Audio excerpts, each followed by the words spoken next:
Assalamualaikum warahmatullahi wabarakatuh. Saya dari kelompok 1 ingin merepresentasikan hasil rujak kelompok kami, yaitu penetrasi bangsa asing ke Indonesia, yang disusun oleh Dela Irfana, Afriza, dan Diki Alfauzan, saya sendiri. A. Penetrasi bangsa asing ke Indonesia. Secara umum, kedatangan bangsa Eropa ke Asia termasuk ke Indonesia dilandasi keinginan mereka untuk berdagang, menyalurkan jiwa penjelajah, dan menyebarkan agama. Adapun sebab dan tujuan bangsa Eropa ke dunia timur adalah sebagai berikut. 1. Mencari kekayaan termasuk berdagang ke gold. 2. Mencari kemuliaan bangsa. 3. Menyebarkan agama. Selain itu, latar belakang kedatangan bangsa asing antara lain: A. Jatuhnya Konstantinopel ke tangan Turki tahun 1453. B. Ingin membuktikan bahwa bumi itu bulat. C. Kemajuan pengetahuan dan teknologi seperti kapal, kompas, dan meriam. D. Hasrat untuk menjelajahi dunia. E. Melanjutkan perang salib. F. Tulisan Marco Polo dalam hukumnya Book of Various Express keajaiban dunia, yang berisi kitab perjalanan Marco Polo yang menceritakan bahwa daerah Asia alamnya sangat indah, subur, dan memiliki banyak kekayaan alam. G. Buku tulis Tom Peirce atau Summa Oriental yang mengatakan bahwa Asia tanahnya sangat subur dan iklimnya baik. H. Mencari rempah-rempah sebagai penghangat badan. I. Mewujudkan 3G, yaitu gold mencari emas dan kekayaan, glory mencari kemuliaan atau kejayaan, dan gospel penyebaran agama Kristen. Sekian dari saya. Wassalamualaikum warahmatullahi wabarakatuh. Assalamualaikum warahmatullahi wabarakatuh. Saya Dela Irfana. Saya akan melanjutkan materi tentang penetrasi bangsa asing ke Indonesia. 1. Portugis. Awal abad 16, Bartolomeu Dias adalah orang pertama yang mencoba mencari jalan ke Indonesia. Bartolomeu Dias meninggalkan Portugis pada tahun 1486. 10 bulan perlayaran, tidak melanjutkan penjelajahan samudra dan memilih kembali ke negaranya. Karena pada waktu melakukan penjelajahan ke samudra ada serangan ombak yang besar, sehingga membuat Bartolomeu Dias memutuskan untuk mendarat di suatu ujung selat benua Afrika, lalu memilih kembali ke negaranya. Dilanjutkan oleh Vasco da Gama, berangkat pada tahun 1497. Berhasil melewati Tanjung Harapan, bertemu dengan pedagang-pedagang Arab dan India.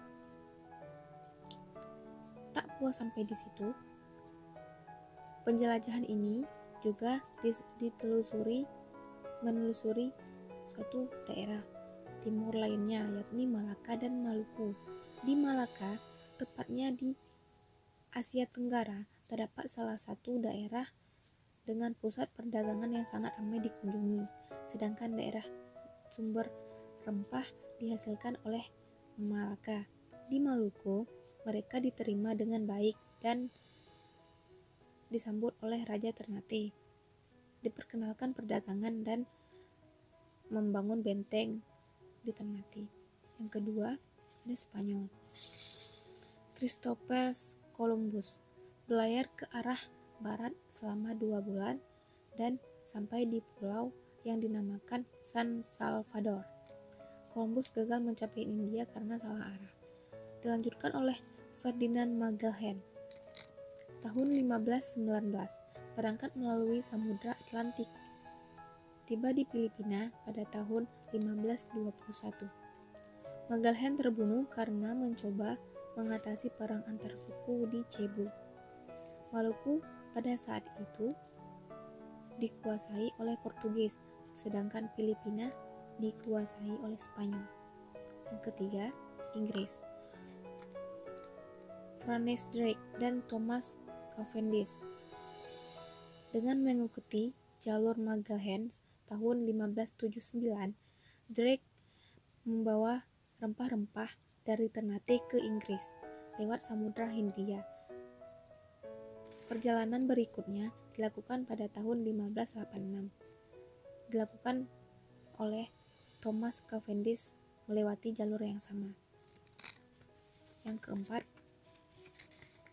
Belanda. Van Eyck atau Jacob Cornelius van Eyck adalah armada pertama yang mencapai ke Indonesia, tepatnya di Maluku. Namun ekspedisinya gagal. Mengapa Belanda belakangan? Karena sebelumnya Belanda hanyalah perantara atau pengecer rempah-rempah yang dibawa Portugis dari Nusantara. Kesimpulannya adalah faktor dari penyebab jatuhnya Nusantara ke tangan asing ini ialah satu, minimnya peralatan dan perlawanan. Pada saat berperang, bangsa Indonesia masih menggunakan peralatan tradisional seperti bambu runcing, keris, bambu tiup, ketapel, dan lainnya, membuat bangsa kalah dalam perlawanan. Yang kedua, kurangnya persatuan dan kesatuan kala itu Nusantara yang masih bersifat kedaerahan. Yang ketiga, bangsa asing menggunakan politik pecah belah atau adu domba. Yang keempat, orang-orang Nusantara masih berdiri dari kerajaan-kerajaan kecil pada waktu itu. Jadi, bangsa asing datang membawa senjata mereka, diiming-imingi kejayaan atas kerajaan lain untuk menaklukkannya. Yang kelima, minimnya pendidikan orang Nusantara pada saat itu yang membuat Nusantara sangat mudah dikelabui oleh bangsa asing. Sekian, wassalamualaikum warahmatullahi wabarakatuh. Jadi perkenalkan, nama saya Afrizal, saya dari kelompok 1. Jadi saya akan melanjutkan pemakalah dari Irfana dan Diki. Jadi saya akan membahas tentang C, dampak penetrasi bangsa asing ke Indonesia. Jadi dampak asing penetrasi bangsa ke Indonesia itu ada 4 poin. Yang pertama itu adalah banyak dibangun pelabuhan-pelabuhan sehingga menjadi pusat perdagangan di Asia Tenggara, terutama di Malaka.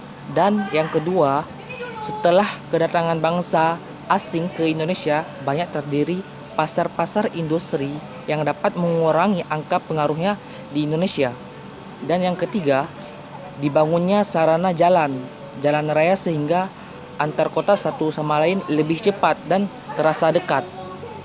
Jadi di 4 terdiri sekolah-sekolah yang dapat mencerdaskan para generasi menerus bangsa di Indonesia. Jadi dampak positif bangsa asing ke Indonesia itu banyak sekali. Yang pertama, untuk pembangunan kecerdasan pendidikan di Indonesia. Dan yang kedua, perdagangan Indonesia dan pelabuhan-pelabuhan Indonesia akan lebih maju daripada sebelumnya. Dan ada juga dampak-dampak negatif penetrasian bangsa barat bagi Indonesia. Yang pertama, masyarakat Indonesia merasa tertindas dengan kedatangan bangsa Eropa yang selalu bersikap semena-mena ke bangsa Indonesia. Dan yang kedua, terjadinya pemberontakan di mana-mana mengakibatkan negara Indonesia meninggal.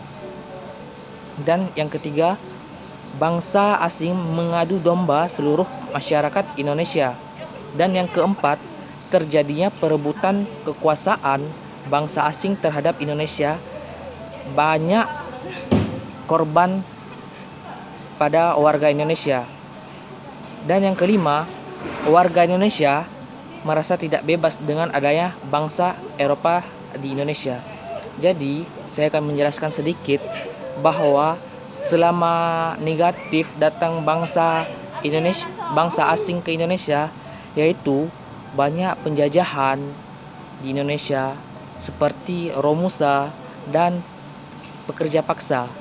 Jadi banyak bangsa-bangsa asing ke Indonesia, ada segi positifnya dan juga negatifnya. Jadi mengambil kesimpulan dari seluruh makalah tersebut, jadi kesimpulannya adalah kebudayaan Indonesia sekarang merupakan hasil proses persilangan antar budaya menjadi warisan sejarah bagi generasi kini dan mendatang. Jadi wilayah Nusantara sebenarnya budaya makin erat selama bangsa asing banyak meninggalkan budaya-budaya di Indonesia. Dan saran makalah ini apabila tidak sempurna atau penulisan selalu mengharapkan kritik dan pembaca sekalian agar menjadi maksud. Jadi apabila kami ada salah menulis makalah Pak atau pembacaan, mohon ditegur. Mungkin ada kata-kata kami mungkin yang salah. Sekian dan terima kasih. Assalamualaikum warahmatullahi wabarakatuh.